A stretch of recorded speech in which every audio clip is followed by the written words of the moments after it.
Kia ora everybody and welcome back to another episode of Untidy. My name is Matilda Green and I am a content creator, mum of 3, and I'm here with my purely glorious co-host, Hannah Davison.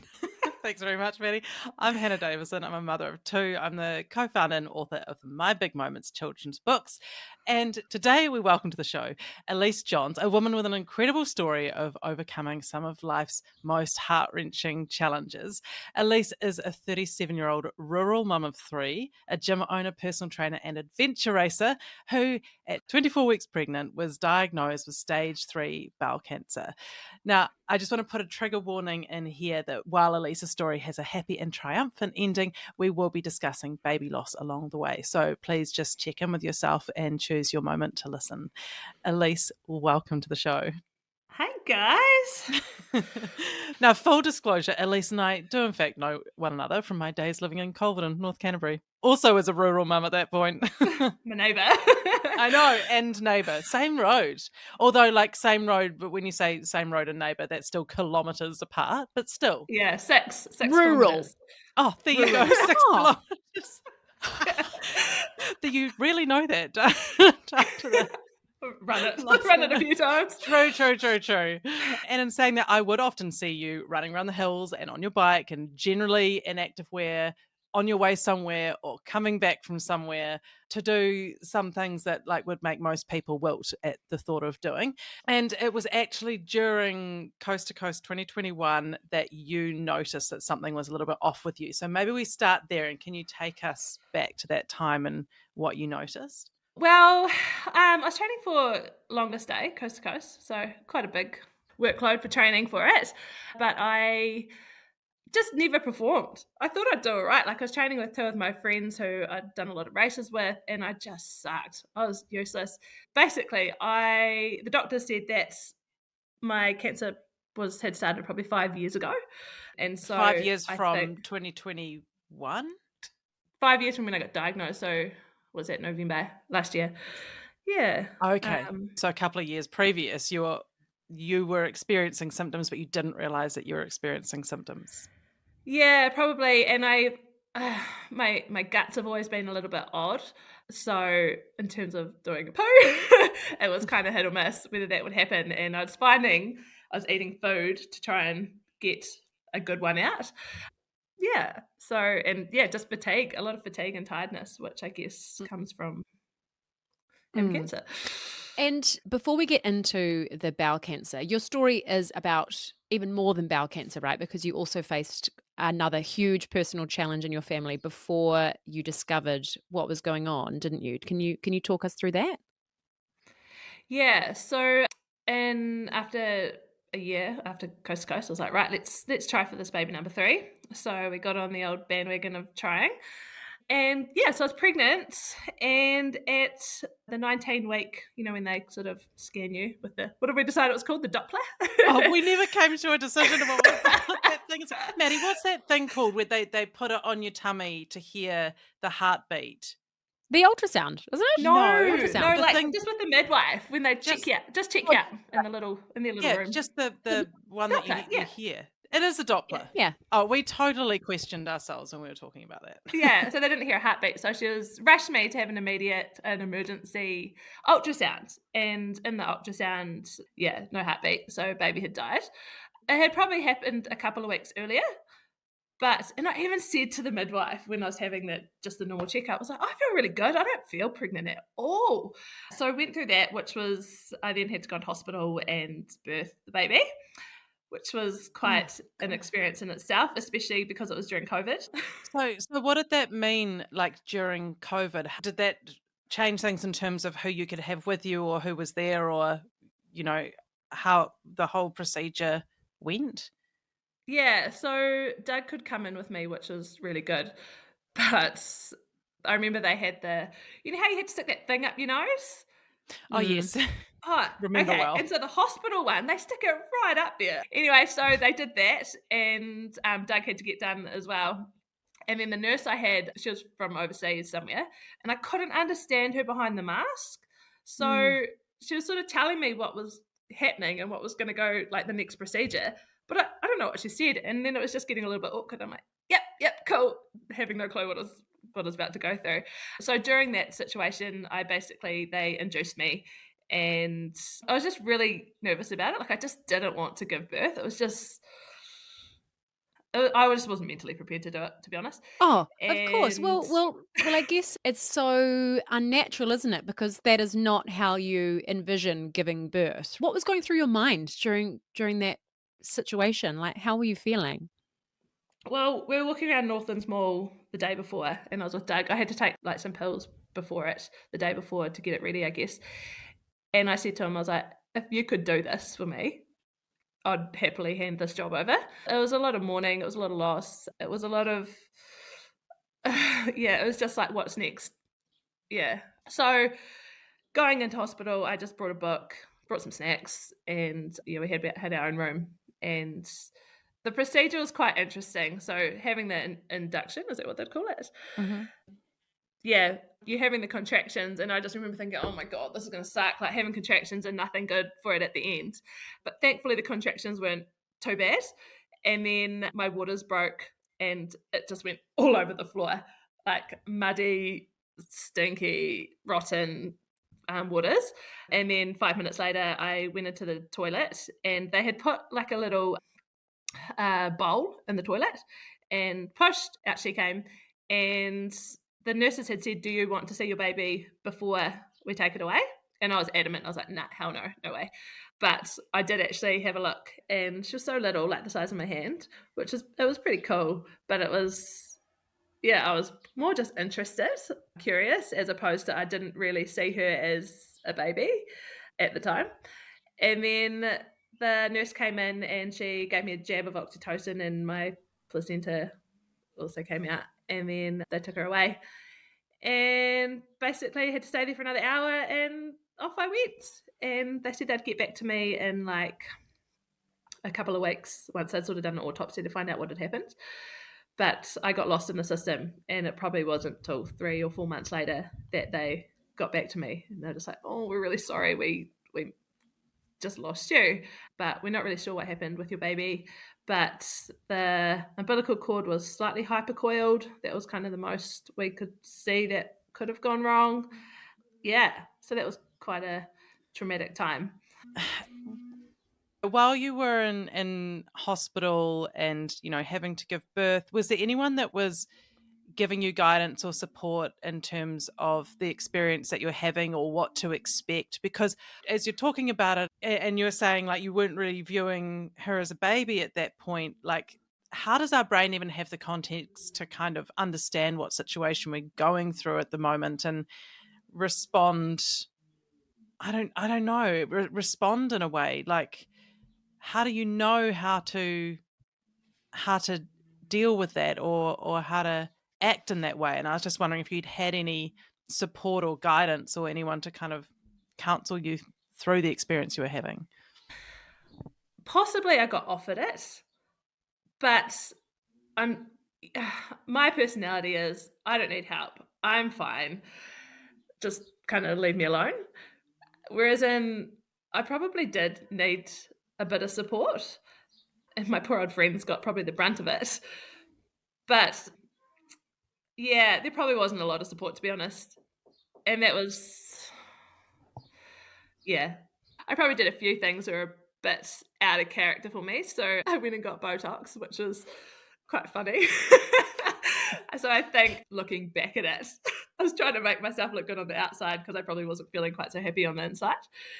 And it just felt weird, seeing people that I wasn't pregnant anymore, and they didn't know, or yeah, it probably took a while to heal from that. And I do think getting pregnant again definitely helped with that grieving process, because I kind of look at it like I wouldn't have little Newly now if I didn't lose that baby, which is, bittersweet, I guess you could say. Yeah. When you sort of look back and go, I guess I probably could have used more support or more help, like what were the things in hindsight that you saw in yourself that you thought, that's a point where I know for me I'm really struggling? even if you're the kind of person who's like used to being super positive and powering through? I think there should be compulsory counselling before or after you go through something like this. Yeah. It Well, makes sense. yeah, definitely. Because I guess people are coming in and going out after such a traumatic experience. And even when they're like, I'm fine, I'm fine, I'm fine, I'm fine, that would leave some sort of impression, even to the most emotionally strong, for lack of a better word, sort of person. Yeah. It's bound to leave an impression. So, yeah, compulsory counselling, surely something like that, or just more than like an offer when you're going through the experience of like, hey, you can have counseling if you want, and then that's it. Like maybe a follow up Yeah.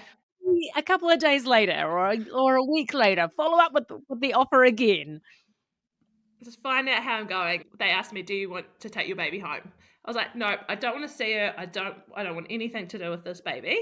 But a few weeks later, I was like, actually, it probably would have been quite nice to have buried her under a tree somewhere or done something about that. But I just, in my mind at the time, I was like, nah, just get it out, be done. I'm sick of being pregnant. Like, I can't deal with this. So, I mean, I don't know what you do about that. I don't know how other people would respond, but that was how I did. I just move on. That's kind of how I approach a lot of stuff.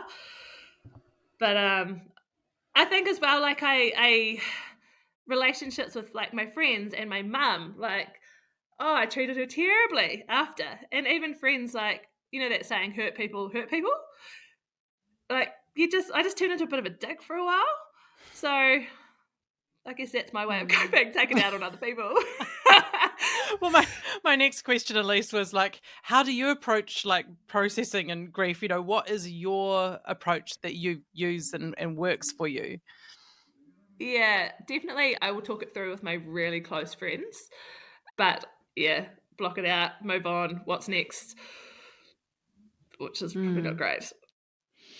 And what helped you the most to work through your loss and move forward? Like, was it those conversations with friends? Was there anything else that stood out for you?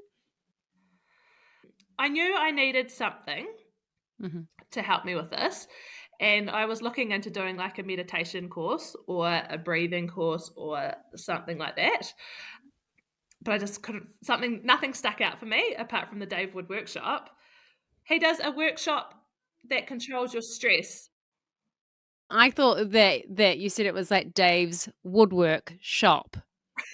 Like you were going to go and do some woodwork at the shop. And I was like, what an interesting thing to do while grieving. No, I probably left it for a while and I didn't know how to grieve. I didn't know how to process it all. And it wasn't until the year later that I was like, right, I really want to do a course on something to help with my stress or help with just getting some more tools in my toolbox to be better at stress or better at coping with things. And so I saw that workshop that Dave did and I signed up for that. But I then got pregnant the next time. So, okay, so the story continues. A lot more happened after that. My husband's mum, so Doug's mum, had just been diagnosed with lung cancer. So just all this horrible stuff was happening at the time. And I remember she came to my house to tell us that she had lung cancer. And I was just going through, losing my baby. And she asked me how I was. And I said to her, how the fuck do you think I am? And like, she was going through, this terrible time. And here I am abusing her. So, the whole hurt people. Just take it out on my mother-in-law. And I think she possibly appreciated that I could say that to her instead of just trying to be polite. Like, yeah. So she was actually really amazing through that whole time too. Wow. If there's ever a time to give someone a bit of grace, let them swear at you. You know what I mean? Like it's a horrible thing to go through. You're allowed to have some angry outbursts. Absolutely. Yeah. Yeah. So then after moving through that, you discovered symptoms of another kind. How did that next part begin to unfold? Oh God, yes. So started June, a really good friend of mine's father had passed away. So we headed on up to Blenheim, a whole bunch of us. It's about a 4-hour drive. And while we were driving up, we hit the gyms. So that was good. I went to the funeral, came back, had a few more gyms, drove home. That night, sat on the toilet, and there was all this blood on the toilet paper. I was like, what the heck? Didn't think too much of it because I felt okay. And just thought, oh, maybe it's because I've been sitting down all day, been pretty static, having a few gins. And then that following week, I had quite a few more episodes of this. And so a friend of mine said, look, you need to go to the doctor. I actually talked to a friend who's a doctor, and she said, you need to go to the doctor. Went to the doctor, and she was great. She said, look, I'm just going to check for hemorrhoids. So she had a wee look in there, didn't see anything. And she said, I'm going to address the elephant in the room. It could be bowel cancer, but it is more likely going to be inflammatory bowel disease. So that was kind of a bit shocking. But she said, look, I'm going to refer you for a colonoscopy. And away she did. So just left it at that. A few weeks later, we went on a mystery trip that I organise. Every year I organise a mystery weekend with 10 of our really close friends. So basically I organise the whole thing. They turn up to the airport and I give them the itinerary of where we're going and what we're doing. And I love that. It's so much fun. So this time we went up to Matapori, just north of Auckland. And so that delightful weekend was where Fionnuala was conceived. Sorry, Uncle George. And yeah, had an awesome time away. And then a few weeks later, probably about a month later after that, the hospital rang me and said, hey, Elise, look, we've got you scheduled to have a colonoscopy. What date suits you or whatever. And so I was like, cool. I said I was pregnant. And then they dropped me like a hot stone. Never heard from them again. So I rang back the hospital a few times and they just kept passing me off. This kind of happened for a few weeks and I just thought, oh, I'm not happy about this. So did they give you any reason then? Like, did anyone say anything to you, or were you just getting nothing? Well, I guess because the public system was working alongside the private system, so they often send patients to private clinics to get it done. So perhaps a miscommunication in there. I'm not sure, but they were kind of like, well, it's not super safe to have a colonoscopy when you're pregnant. Yeah, so no one communicated to me. So I thought, bugger this, I'm going to go to a specialist and just do it myself. So went privately, and the doctor there said to me, look, you are young, fit and healthy. There's no reason for you to be having bowel cancer. However, it's probably inflammatory bowel disease. I'm going to give you these pills and we'll just see how you go with them. In the meantime, I was going to the toilet about 7 to 10 times a day. It was like little pebbles. Yeah, I was still getting blood. I had to do stool samples and the inflammation wasn't super high. So he wasn't too worried about it being cancer. Yeah, so he said, look, I don't want to do a colonoscopy because I'm pregnant. And then he did a mini biopsy, so just kind of a little bit up there. And I'm so awkward on the table. like, oh, I don't even let my husband do this. All the comments. Oh my God. And so, yeah, so he took biopsy. That was all clear. That was all good. And then he just basically was monitoring me for the next however long. And it got to our last phone conversation. And I said to him, look, I've got 2 kids at home. I'd really like for them to have a mother for as long as possible. What can you do? So he met with a colleague and came back and said, look, we can do an MRI. And an MRI, I didn't have health insurance, so I was paying for it privately. It's $1,000. When I got that done, and it took so long. So my bowel was quite obstructed that when I was drinking the fluid so they could have a clear image of my bowel, it just wasn't, they couldn't get any clear photographs because it was quite blocked. So I spent all day basically trying to drink this stuff and for them to get a decent photo of what was going on in my bowel. Once they had the photos, the next day I got a call from my specialist and he was like, we need to book you in for an urgent colonoscopy. There's a 5 centimetre lesion on your bowel with a bit of lymph node, it's lighting up. so we need to get you in. And yeah, 2 days later, I had my colonoscopy, and because I was awake during the whole thing, so I could see it, which is quite a nice way to be told you've got cancer because you're a bit drugged up. But so you're like, oh, that's what it looks like. And actually, I think a lot of people say this, is having a diagnosis was actually a relief because I was just sick of not knowing.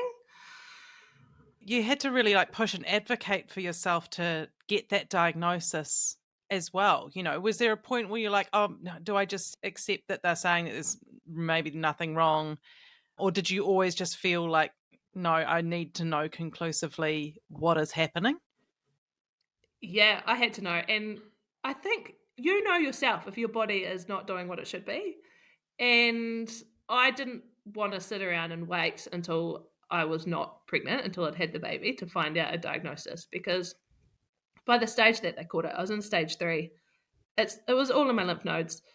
If I had waited much longer, how much worse could it have got? Could my story be a bit different than it is today? So it is a misconception out there that colonoscopies are unsafe for pregnant women. And I've been speaking with doctors about this, and it is in fact actually safe. So they're actually putting a medical article out about it being safe for pregnant women. That's so good. That's so good because that could change the course of things. So do you think, Elise, that like you deep down you kind of knew and that was why you kept pushing? Do you think you knew that there was something seriously wrong? 100%. Yeah. I feel like I know my body well enough to know that this isn't right. And in my heart, I was like, this is not inflammatory bowel disease. It just didn't make sense for me to have that. Don't know why it made sense for me to have cancer. I was playing basketball last year in Christchurch, and I remember sitting on the sideline and I played like absolute rubbish because all I could think about was, I've got cancer. I've got bowel cancer. And it just consumed me. And I was getting frustrated because I couldn't get an answer. And you do come across as quite like a pragmatic, stoic person, but I would imagine after news like that, it would, as you're saying, really rattle you.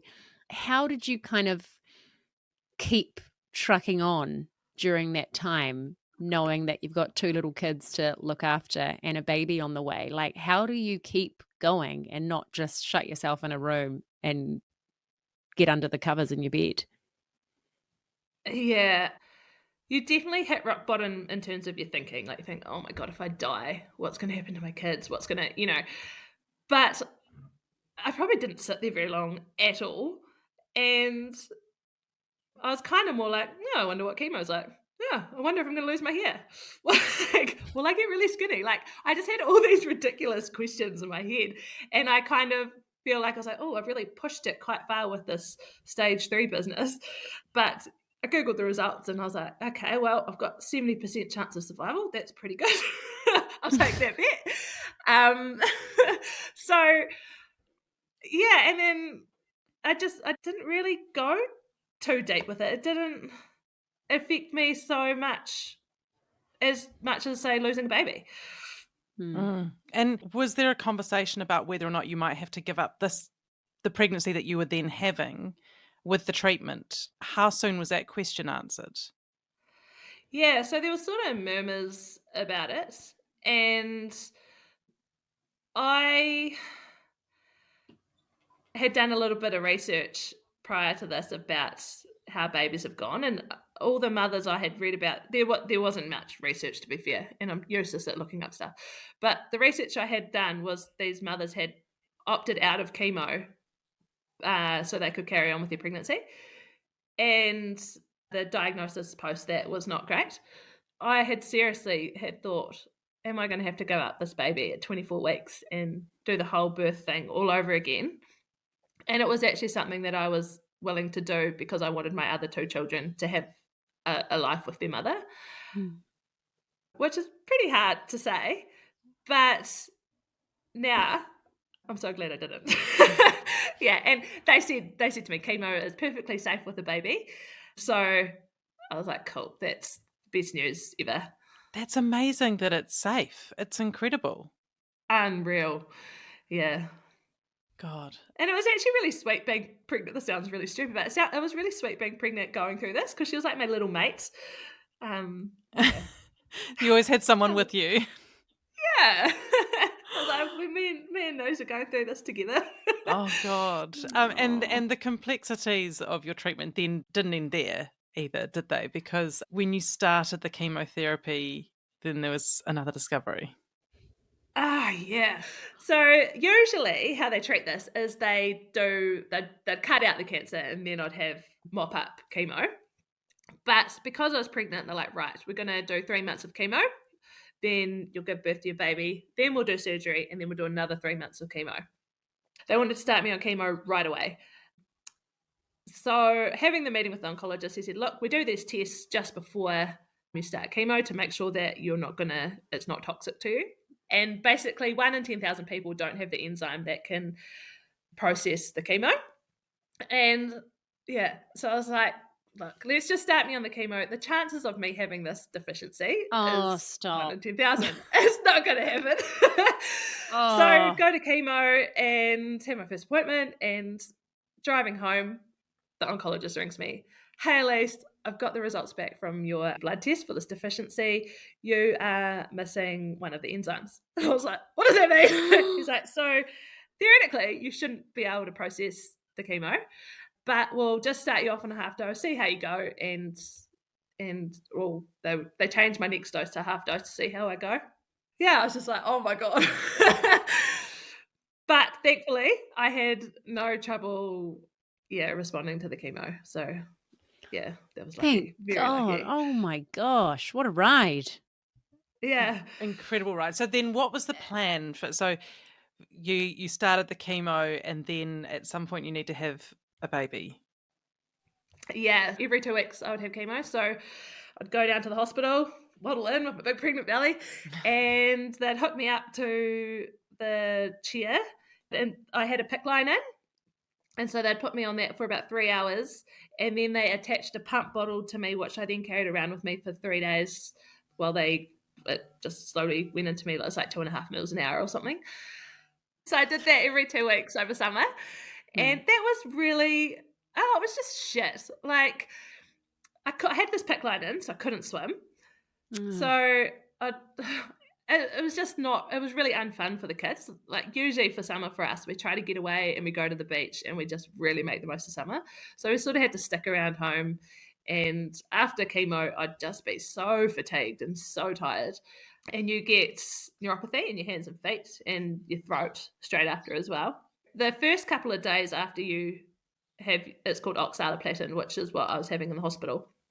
When they inject that, a few days after, you get the side effects, which is anything cold you touch. So if you reached into the fridge to pick up a can or whatever, it's like electric shocks.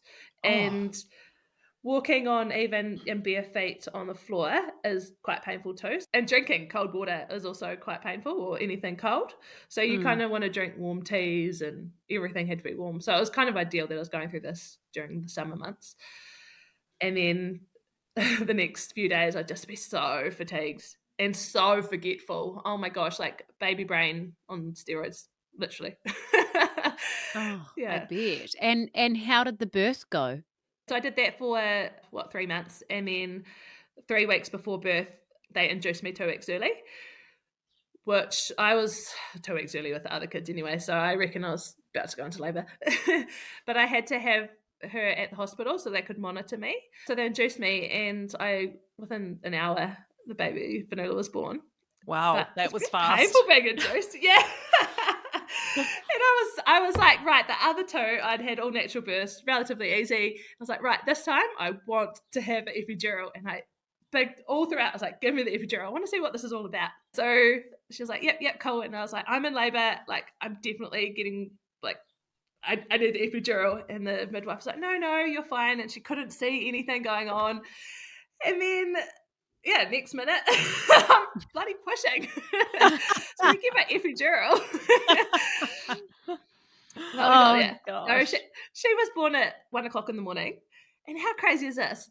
Once I had like once she had breastfed and once we were showered, they were like, right, off you go. So we were driving through Christchurch, heading out to Rangiora to the maternity ward out there at 4:00 in the morning, just being like, what the hell just happened? I was even like, I've got cancer, can I stay? Like there's times when using that cancer card's going to be absolutely fine. And I feel like just being left there for a couple of hours Warranted. might have been nice. Oh my God. So we were like driving through Christchurch. Doug didn't even have the headlights on in the car. We were just like, whoa. Oh that's my wild. gosh, what a ride. Crikey. And then how did you manage having a newborn? Because that's an intense time without having cancer and having gone through chemo. So how did your treatment plan affect life with your new baby?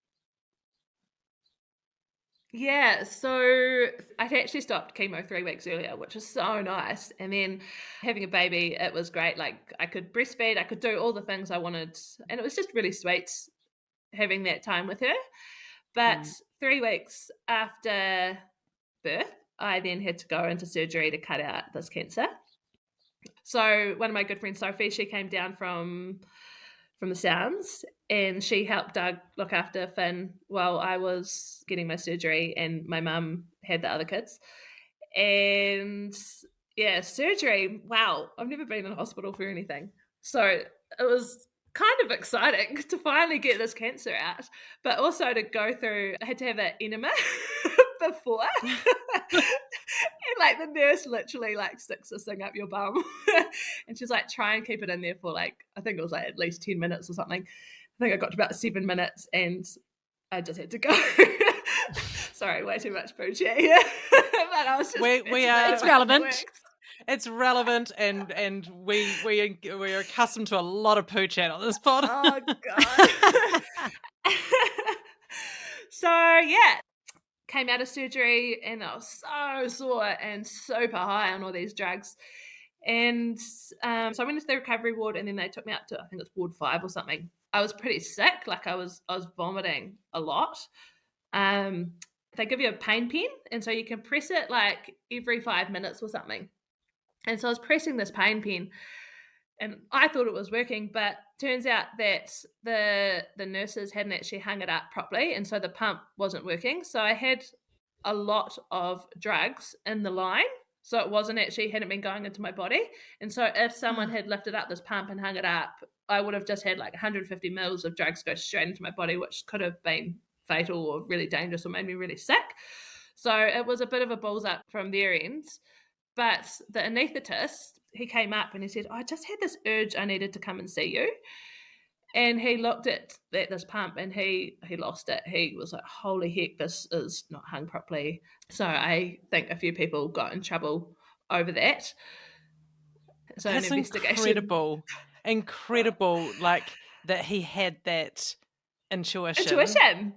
Yeah. To go, I just need to go and check on her. Amazing. Unreal. Wow. Yeah. But they're asking me all these questions like, who hung it up and who did this? Mate, also I was a guy, I wouldn't have a clue. But I don't blame the nurses for that happening. They're so run ragged. Like they're just unbelievable, all the nurses in the hospital. Yeah, but I've made sure to check every time something gets injected into me or just, is that right? Oh God, honestly, but that's a wild thought that, you've been through chemo and you've just had surgery, to life-saving surgery and chemotherapy. That imagine if that had happened. Too much drugs that got me in the end. I know, But it was pretty crazy. So I had Fionnuala in the hospital with me. And I was trying to breastfeed, so they said that the drugs in my system were actually fine, but I just had no milk because I'd obviously been nil by mouth for so long. I completely dried up, and so we had to give her a go on formula, which is so funny. we've never formula fed before, and it was awesome. So we didn't really understand that you're supposed to boil the water before. So Doug's just filling up the milk powder with hot water out of the tap, shaking it up now. She's happy as she took it. And my friend came in who's had a couple of kids and they've had formula. And she was just like, Doug, what are you doing? You can't give her this. She's But, like, no, everyone. Let's just. I'm stepping in. But she's been fine. We haven't sterilised a bottle yet. Well, wash them in hot water, but haven't sterilised or anything. But we did learn to boil the water. Start as you mean to go on. And so then, like, what was that experience like of having surgery and then recovering from it and having a newborn in tow? How long were you in the hospital for, and was she with you the whole time? How did that all work? Yeah. So Soph and Doug were sort of tag teaming who was staying in hospital with me and who was at home with Finn. They were staying in Christchurch, and it was really hard because I wanted to be holding her, but I was in so much pain because I'd just been cut into. Yeah, obviously she had to go home like to sleep or whatever. So that was quite hard, but it was such a treat when I got to see her. So yeah, I was determined to get up and walking so I could actually spend some time holding her and actually being with her. So getting up out of bed that first time after surgery was the most painful thing I've ever been through. And I was like holding on to Doug, trying to like make my way to the bathroom. But I was walking like every hour. I'd walk around the ward and we got there in the end. But 4 days after my surgery, they tried to keep you in for a week, but I was determined to get out. And so 4 days after surgery, we went to the Sounds, which is a whole nother like ridiculous. I felt bad because my kids had a terrible summer just being at home, and good friends of ours have a batch up in the Sounds. So for Easter, we decided to head up there, and it was, in hindsight, a really stupid idea. I mean, we do the best we can. I know. I think I was just trying to be a tough bitch and be like, right, I can do this. Yeah, but I was in quite a bit of pain and emotionally pretty wrecked. And yeah, shouldn't have done it. But it was still good.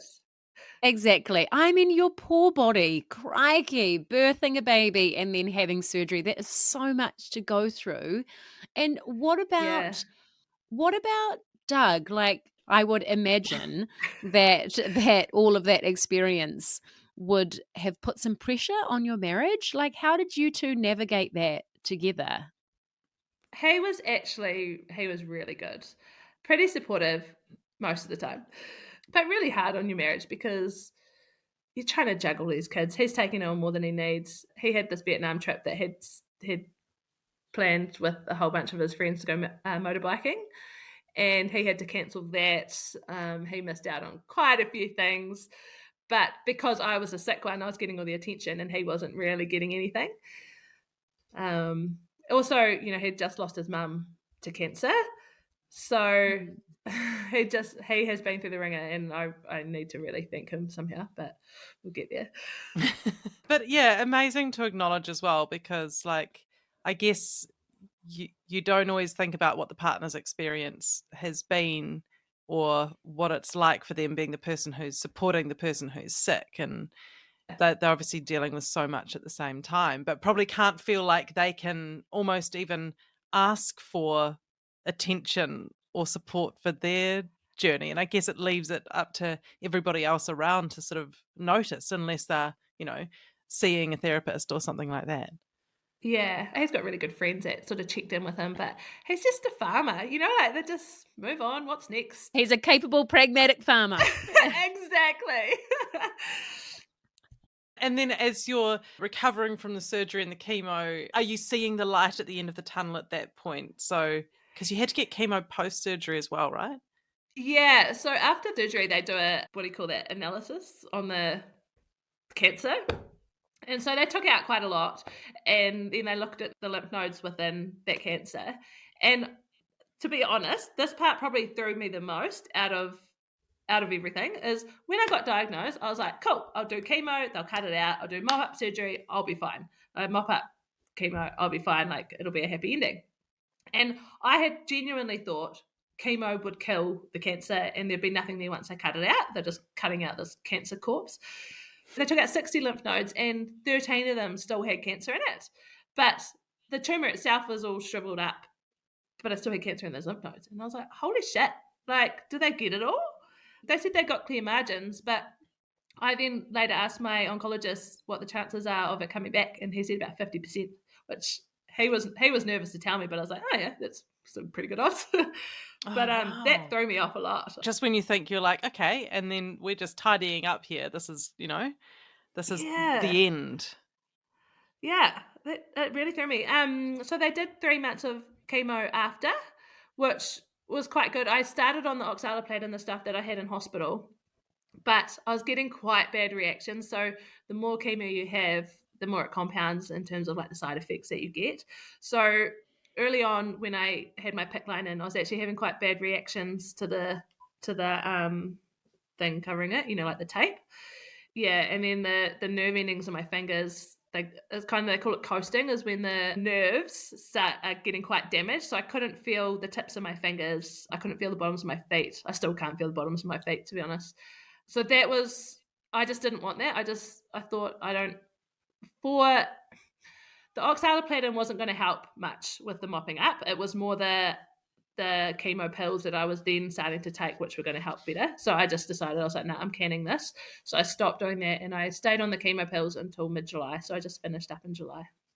Mm-hmm. And then you did tell me a story about how you entered an adventure race. Was it like post-surgery or while you were having chemo or something like that, and like to give yourself a goal to work towards? Tell me that story. I actually entered 2. So when I was in hospital, this is so ridiculous. When I was I'm beginning to think, is this classic, Elise? Yeah. It is. Hospital, I was like, I never want to be like static and feeling sick and horrible ever again. I want something to work towards. And Coast to Coast entries had just come out. And I was like, screw it, let's give it a go. So I entered, and you go on a bit of a wait list. Not a wait list, but yeah, it's hard to get into because so many people entered it. And I got in right away. So yeah, I've entered the 2-day Coast to Coast this year, which I'm pretty pumped about. So that's in February. So that was cool because I had something to work towards to train for. It got me out of, off the couch and out moving. And then I also got an entry to do a spring challenge with Kate Twig, who was on the show. Friend of the show. Awesome. So I hit her up. I was like, Kate, do you want to come do this race with me? And she was like, oh yeah, okay.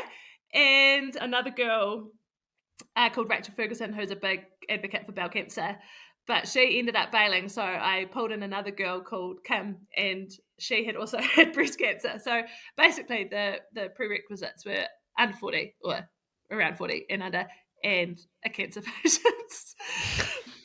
Yeah, we had fun. It was really cool for training. I did a peak a week, and the coolest thing about it was I had all these different people from Christchurch, like Nelson Way. Anyone would come for a walk with me up a hill. So a good goal to have over winter. Yeah, gosh, absolutely. And what did you learn from your experience in terms of what other people in a similar position to you needed or, in fact, didn't need? Oh, great question. I'm going to say everybody is probably different, but friends and family and everybody is amazing. And they like drop off food and they'd give you gifts and things like that, which is really kind. Everyone just wants to help. But it actually got quite hard when people are dropping stuff off to you all the time, because you constantly feel like you have to say thank you. And I know people don't expect a thanks, but sometimes it's just easier if you've got somebody in a situation that they're really struggling. Just drop it off. Don't say it till it's from. Even just leave it in the letterbox, and that's the best way, because it takes the responsibility of, like, I'm like, okay, who did that salad? Okay, I need to remember to say thank you to them, and I don't know if that sounds like I'm really ungrateful, but that did get quite difficult. No, it makes total sense. It makes total sense, because it's just another thing that you need to remember, and another thing that you need to do, and another thing you need to exert energy for, when in fact they're trying to relieve you, of extra effort. So even making it simpler to just remove that last part of you needing to acknowledge it.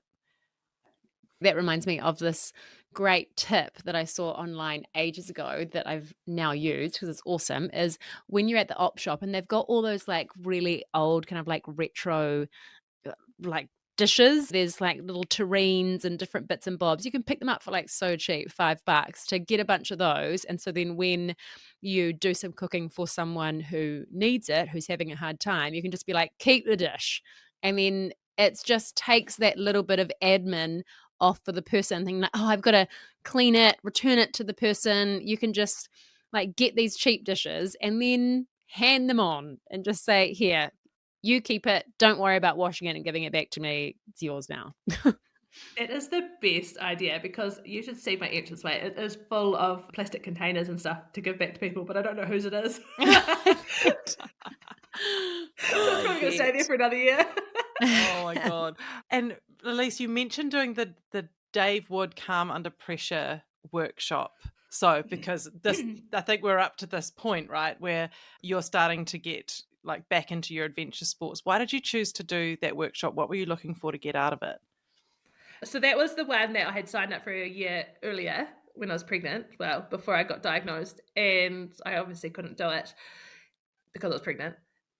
So I was like, right, let's do it. And so I asked one of my friends, B, if she would come with me because she's a personal trainer and she kind of wanted to look into that sort of stuff too.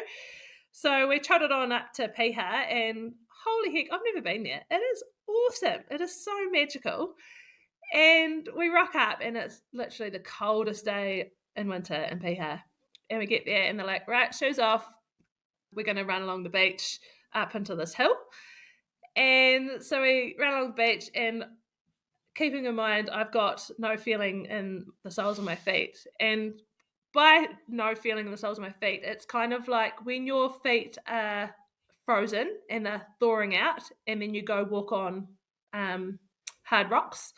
That's kind of what it feels like walking on my feet at the moment, sort of thing. Not very pleasant.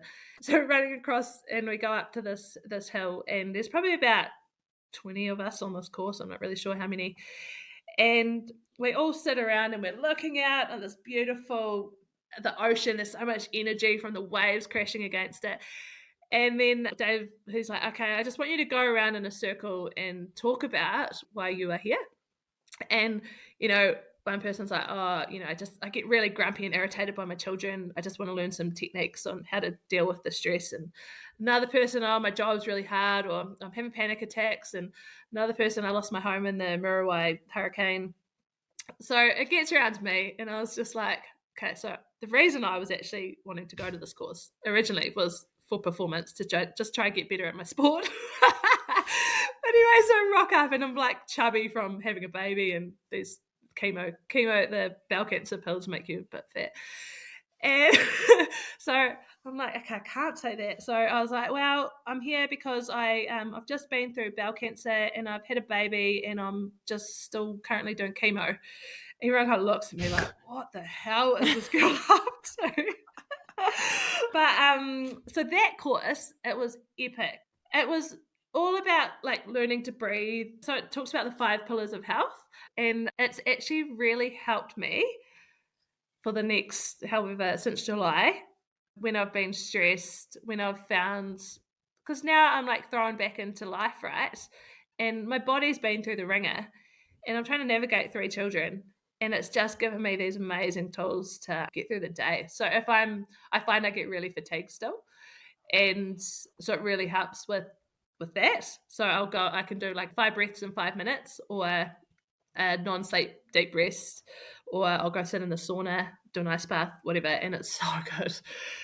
Yeah. That's so amazing. So you've picked up tools along the way that actually really help you now with that mental fortitude and being able to, you know, just like that mum that was screaming at her kids, you know, like now you're using that stuff to get through the everyday.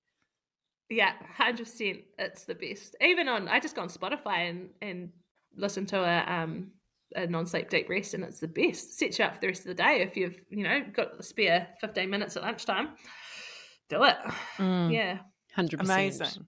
And like, I think what really struck me with you and about your journey is that you chose to be really open up front and quite like public and communicative about it, and with what was going on for you. You know, you were sharing the journey through your stories, like on Instagram and Facebook, and just kind of, in a way, normalizing what was happening and talking about it, why did you choose that approach? Because I've got a lot of friends that would just message me and be like, how's treatment going? What's happening? And so I just kind of thought, if I just blanket it and just tell everybody what's going on, then it just takes it out. And I also wanted to share, because cancers, people are curious about it and curious about what treatment looks like and how people feel. And like, I had this idea that if I was going through chemo, that I would be this like frail, skinny, lost my hair, feel terrible all the time. But that's actually not the case. So I think it was really good to show people that. And it was really good. Like, I was taking a PT one time, and one of my clients said to me, she's like, it's so good that you're putting this on, so I don't need to ask anyone how you're feeling or what's going on or what you need. And that was really helpful to my friends. And yeah. Yeah. Well, I guess it does save you having the same conversation a million times, doesn't it? I totally get that. Yeah. Yeah. And it also means that it kind of takes away people feeling like they're talking about you. You know, even if they just wanted to kind of like check in with someone who knows better what's going on, it still sort of feels like, you know, you might be talking about them behind their backs. And it's just so nice for people to just get it directly from you about what's going on and be like, okay, cool, you know, and then they can make better judgments. Yeah, definitely. Yeah. And what does it mean to you to be able to get out and do the things that you love as a person? Oh, the world. Mm. Yeah. What is life if you can't go out and do those things? You know, be active, move your body, spend time with your family. I definitely, this might be controversial, but having a cancer diagnosis, you really appreciate life. You appreciate your family. You it's like you get this whole rebirth for living. It's the weirdest thing. So I'm actually grateful in a way that I went through this, because I just appreciate life so much more. You know, you just don't have time for bullshit. Yeah. Yeah. I bet. I don't recommend it, but I wish there was a safer way to feeling like this. Yeah. Yeah. And finally, is there any message you would like to give to anyone listening that might be going through something like this? Advocate for yourself is the biggest thing. If you think something's not quite right, keep pushing until you get a diagnosis. It might be nothing, it might just be hemorrhoids, or it could be, you know, you might have a lump on your boob, it could be just a lipoma. But go out and find out what is exactly going on, because you just hear so many stories of it being too late. That's not okay. And I'm grateful that I was in a financial situation where I could pay for an MRI scan myself. And I know a lot of people are not. And so a lot of people would not suck that up and take that on the chin.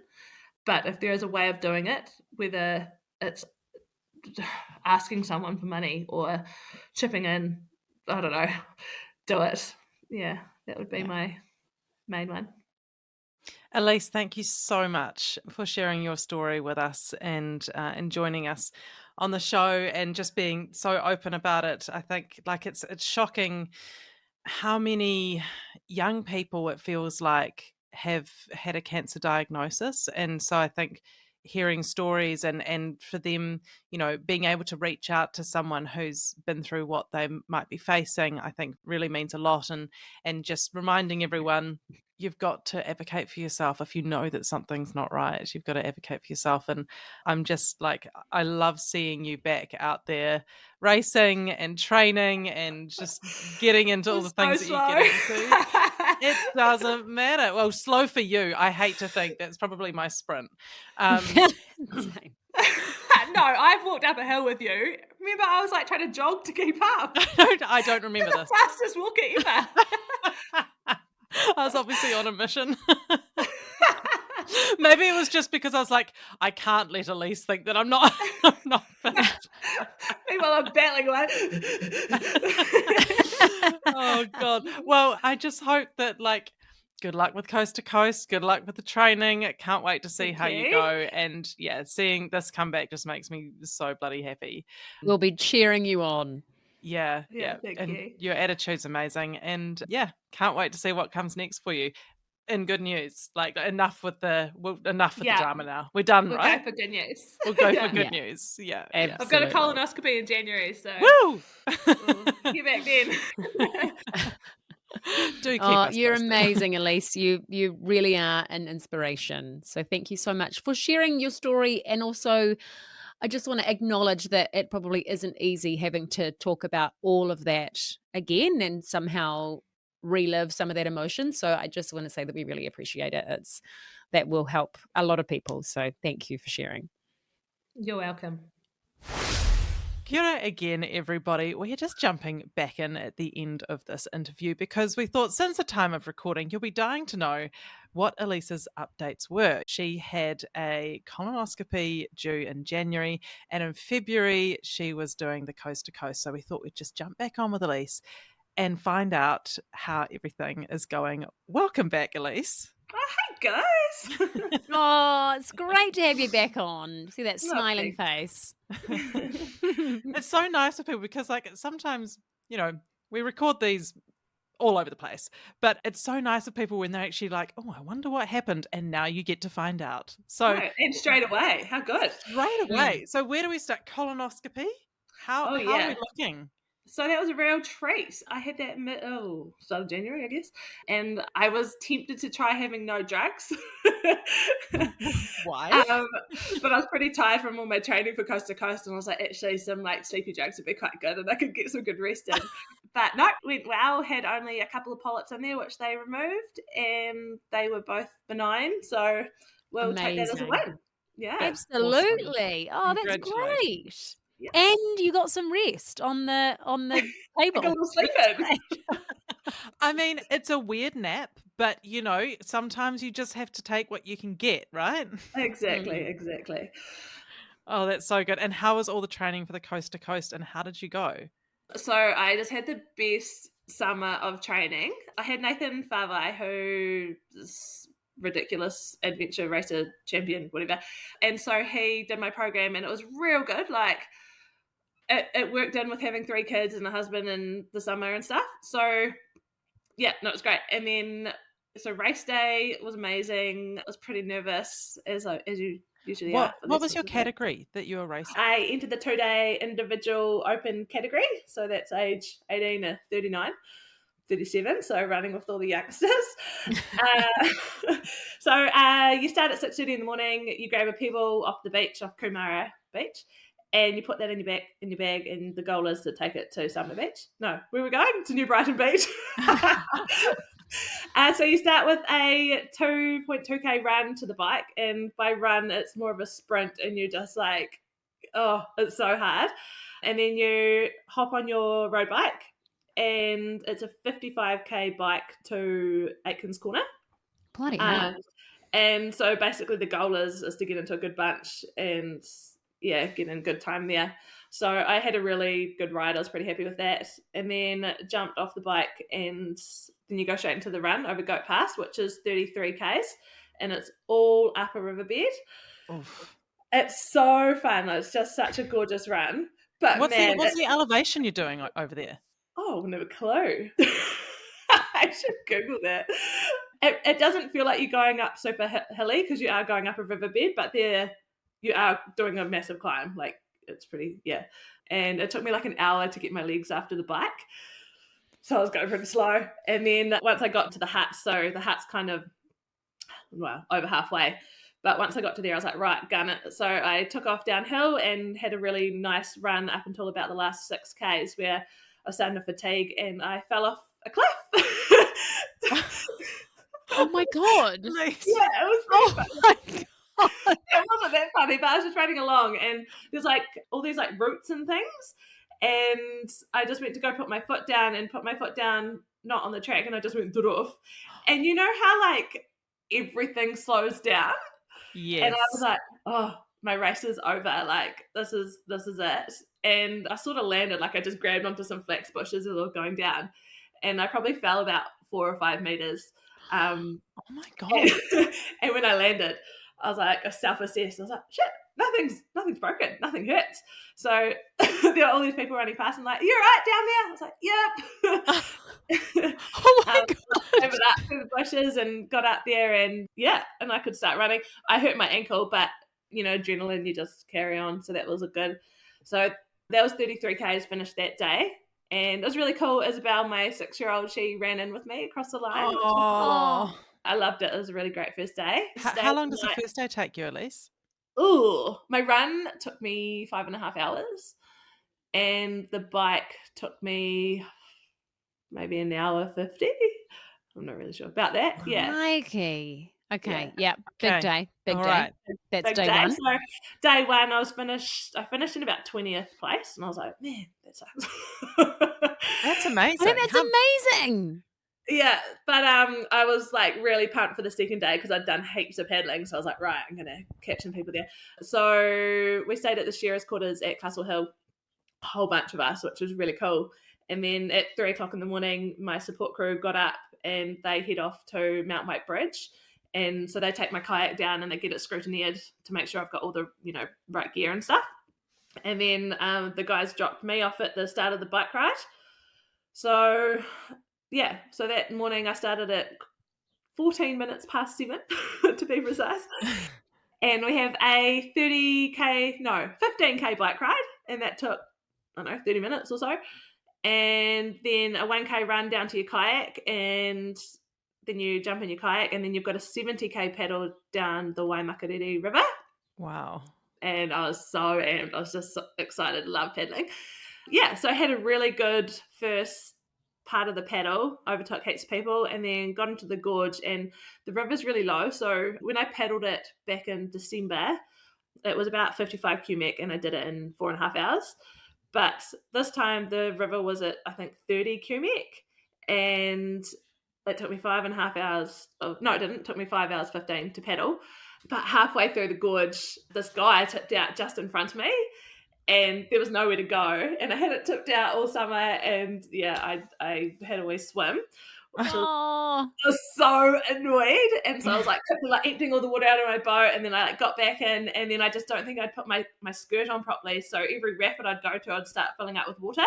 And so I was calf deep in water trying to paddle.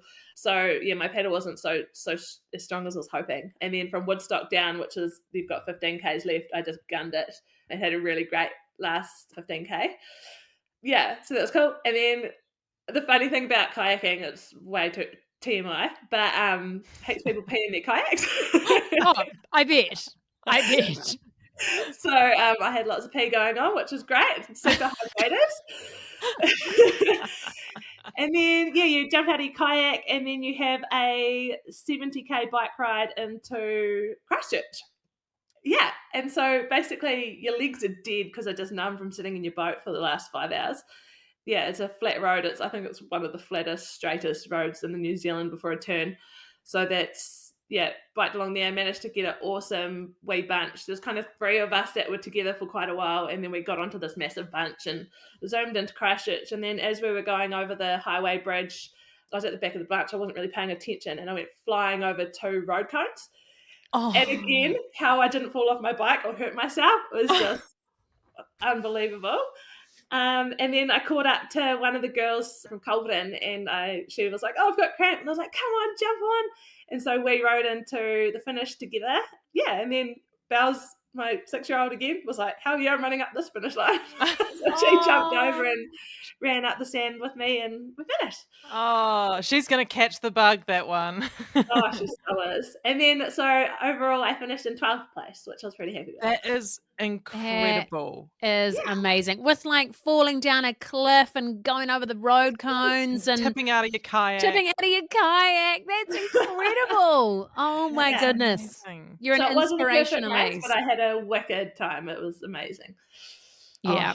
That's incredible. And just what a comeback. Do you sometimes think about crossing that finish line versus, just the middle of chemo, being sick with cancer, and how far you've come? Well, I was sort of hoping I'd get really emotional, get over the line, look what I've done. But I was, nah. Just cool. On to the next thing. Yeah. Well, we think it's amazing. I'm emotional for you, Elise. Yeah. I'll have a good cry on your behalf. Thanks. Oh, that's just so good. Like, what an absolute rush to do that and just enjoy it. And you just look so full of life force and energy. And it's awesome to see. It's such a great story. Yeah, cool. Thank you. Oh, Yeah, and thanks thanks so for much. coming back on and updating the listeners. And yeah, I'm sure everybody will be very happy for you that's listening. Yeah. Yeah, Yeah. no, cool. And if anybody wants to come to Culverden, we're doing a race in a few weeks on the 30th Oh, of March. Cheeky Oh, plug yes. for our school. It's a school fundraiser. So we've Oh, got a cool. 5K, a 10K, and a 22K. It's over some mountains.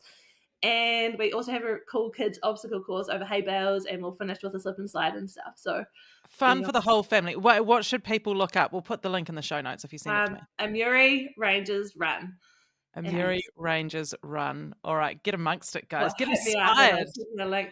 That is so exciting. Well, thanks so much for joining us again. Good luck with the training. Good luck with the fundraiser. And yeah, I'm sure we'll be hearing from you again soon. Thanks, guys. Thanks, Elise. Bye. Bye. Thank you for listening to this episode of Untidy. If you enjoyed it, we would really love your help to support us to continue to make the show. Things you can do that make a huge difference is subscribing to the show so you never miss an episode. You can also leave us a little 5-star review on Apple Podcasts or Spotify. And of course, please share this podcast with your mates. It means that we can continue to build this community, keep putting out untidy episodes, and just keep doing what we love to do. And don't forget to check out mybigmoments.com for kids' books that make your tricky job of parenting just a whole lot easier. Untidy listeners get a discount at checkout, so just pop in Untidy for 10% off your order when you check out. And lastly, we would like to thank all of the good people that make this podcast possible, Flicker Williams and Joe Rocker at My Big Moments for the beautiful artwork and design, and Maxine London Creative for editing this episode. Thank you so much, guys. Take care. We'll see you soon. Mate wa.